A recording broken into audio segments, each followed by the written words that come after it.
So I know I was supposed to come out with a video like 2 Thursdays ago, and I'm a little late. Not like anybody was looking for me, but I just wanted to kind of give something brief on my idea of mental illness in our community.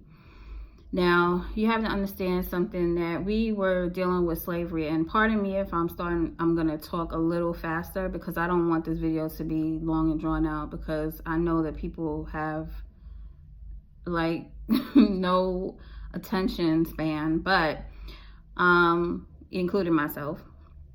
But I want to get to the point where after slavery, a lot of people had to deal with being put into society, and we all had like this identity crisis, I would say.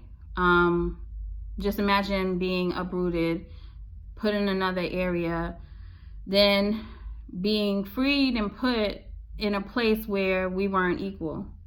So then people now had to create this type of persona, or they had to create this type of identity that wasn't real.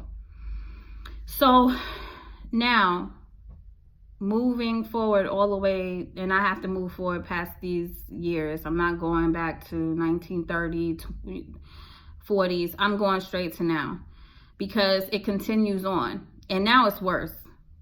So this is a situation where in our community, we feel like we will only be accepted if we look a certain way, we dress a certain way, we cop the nicest shoes. We have to live a life, or people think we have to live a life that is according to what society says we have to live. So if you don't cop the Jordans, or if you don't look a certain way, you won't be accepted. If you don't act a certain way as a female, you won't be accepted. So I noticed with mental illness, a lot of people, what they do is they create, and this happens from when you're young too, because you do this in your household. And a lot of people are raised this way. I was talking to somebody, shout out to You Know Who You Are. I got this idea from our talk, but it's like you're raised in a certain way, and then you create this certain person. And this is part of a personality disorder. So in order to be accepted, even in your household and out on the street, you have to create this fake identity on yourself in order to feel good. That goes with narcissism. Narcissism is something that, like narcissists, they have to feel good, so they need attention. They need excessive attention. So it falls in line with the having to look good, having to dress good, having to always live up to a certain standard and have people praise you. Personality disorders like A, B, there's different types of disorders. And these things are not like, oh, I'm born with this. No, you're not born with it. You're taught, and then you create and continue with it. You see things in your home and you run with that. Like also a part of disorder is not being able to discuss things, cutting people off, like not being able to mend relationships. And this is one of the biggest issues I'm seeing in our community. We cannot, for the life of anything, be able to be mature about a lot of situations and talk to people. And honestly, I will say, I have dealt with that personally. Like, it's better, and honestly, it's because I've seen it too. It's better for people to cut people off and not discuss things rather than to deal with the situation. Now, don't get it wrong. I can continue to cut people off if I feel they are too toxic. Now, that means that I feel like you give off a certain energy or a certain way about yourself, and I feel like I cannot handle that. It's but so much I can handle. So I have to remove myself from the person. But what what happens in our community as far as with like mental illness, it creates us to not mend. It creates us to not heal. It creates us to always have discord amongst each other. On top of the mental illness now, just think about it. The medical coverage that we have is bad. The medical coverage is horrible. So you don't have a lot of men out here that always go to the doctor. They can be walking around and have like issues on top of issues and won't handle it. Females, like, we can have the medical coverage, but then we're in like denial of what we need help with. So it's a lot of different things too that add to mental illness. It's because men and women, we see things, especially in the urban areas, bad areas. We see a lot of heartbreak, a lot of people dying. And you know how we deal with it? We learn to cut off emotions. And is that healthy? Not really. Cutting off emotions, I had posted something before, cutting off emotions that make you suffer. But you have to deal with the emotions and heal with the emotions. That means you have to confront, you have to hurt, you have to like allow yourself to mourn. And then you cut off the emotions that make you suffer, because you've dealt with it. You've achieved whatever you need to achieve. You continue to thrive, and then you just cut off and like allow those emotions to leave you. Not cut off and then continue to act. See, that's the thing too. That's a part of mental illness. You take the hurt, you don't know how to deal with it, and then you hide your emotions and you act. That is a problem, because now you're walking around with all this hurt and pain, trauma. You've seen people get shot. You dealt with your cousin getting killed in front of you.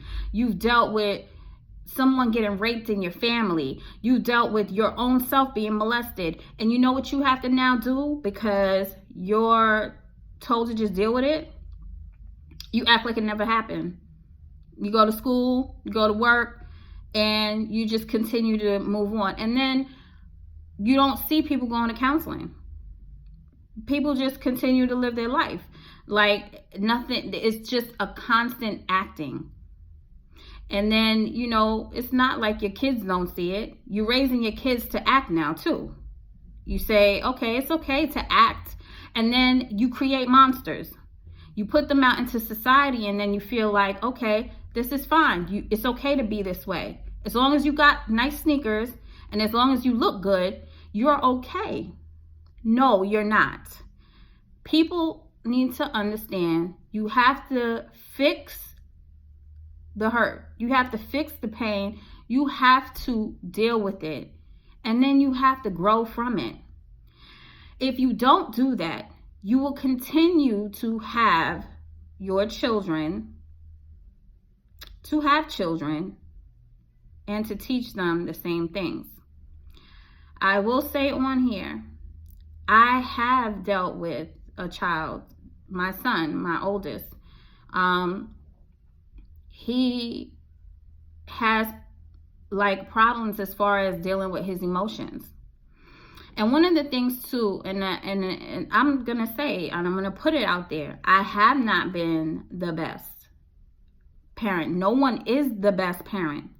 And when I say that, I was learning when he was growing. And there wasn't a male figure in the household. So now I'm being the man and the woman, and I'm trying to instill in him strength more than anything, because I'm trying to be strong. So while I'm trying to be strong, I'm trying to make sure he's strong. But what happens is when you don't have that male figure in the household, you're being strong and you're trying to teach your child to be strong, it's too much strength. It's not a balance sometimes. And what I can say is, I was trying to teach him to be so strong, I didn't allow him to have his emotions. And in society also, it kind of shows men, you can't be vulnerable. You cannot show emotions. But that's not true. You have to. But you have to show it healthy. You have to be able to hug your child, love him up, hug a boy, allow him to cry. Now, you can direct him as far as what you feel. You shouldn't be too emotional about. And I don't think there's anything wrong with that. I think it's healthy. But this is where these identity crisis and personality disorders come from. Us not being able to be ourselves, or we're also told not to do certain things. We're told that if you do this way, you are a bad person. And if you live this way, you're a good person. So you have to live according to strictly the Bible. And if you don't live according to it, you're not going to heaven. A lot of that stuff to me is a part of control.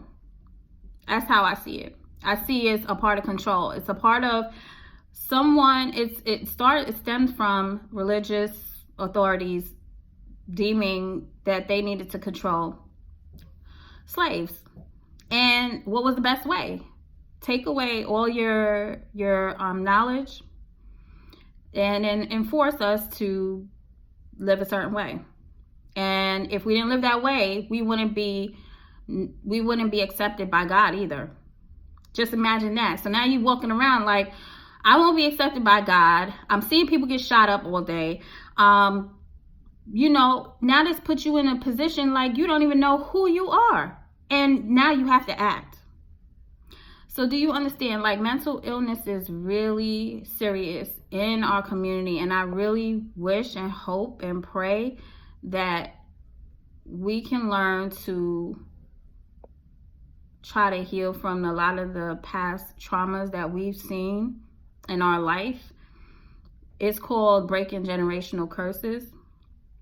I'm going to be challenging myself to break them because I've seen so much, and I have so much, I would say, past trauma, especially the newest one. But I'm gradually healing from all of it. And I encourage the hip hop community to do the same, because what happens is if you don't heal, what happens is it's put out into that music. And now everyone's listening to it. Don't get me wrong. I think it's a beautiful thing when you can take your anger, take your pain, and put it into music. But now, unfortunately, though you don't want to be a role model, you become that. And kids hear you. And it's sad when you're not healing and you're putting out work that people are listening to, and they're taking in all your pain. They can hear it. Can you hear it though? You as an artist, can you hear it? And are you dealing with it? Yes, put the work out, but then do the work on yourself so that you can now put out better work. And to me, a lot of these artists, they have so much talent that they can actually put out better work once they do heal. And that's what I'm looking for in the hip hop community. When I say merging hip hop and spirituality, I'm talking about healing a community that needs healing. We have so much healing to do. It's not funny, including myself. So anyway, that's what I wanted to say about mental illness. How can we heal? I would love to hear what people have to say. You can hit me up if you have any questions. Once again, I love to help people. You can hit me up in my email, CamilleVEvans@yahoo.com. Hope to see y'all soon. I will be putting out what the next topic will be. And hope to see y'all then. Like, share. Thanks.